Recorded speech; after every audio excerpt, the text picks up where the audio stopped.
ಲೋಕ ಚುನಾವಣೆಯಿಂದ ರಿಲೀಫ್ ಇದೀಗ ವಿಧಾನ ಪರಿಷತ್ತಿನ ಚುನಾವಣೆಯ ಕಾವು ಜಾಸ್ತಿ ಆಗ್ತಾ ಇದೆ. ಜೂನ್ 3ಕ್ಕೆ ವಿಧಾನ ಪರಿಷತ್ತಿನ ಚುನಾವಣೆ ನಡೀತಾ ಇದೆ. ಹೀಗಾಗಿ ಕಾಂಗ್ರೆಸ್ ತಯಾರಿಯನ್ನು ಮಾಡಿಕೊಳ್ತಾ ಇದೆ.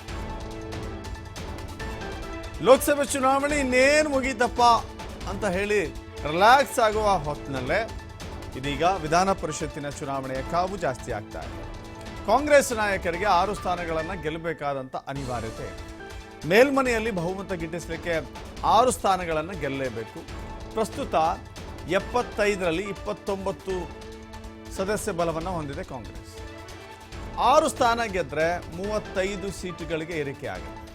ಜೂನ್ನಲ್ಲಿ ಮತ್ತೆ ಕೆಲವರು ನಿವೃತ್ತಿ ಹಿನ್ನೆಲೆ ಕಾಂಗ್ರೆಸ್ಗೆ ಲಾಭ ಆಗುತ್ತೆ.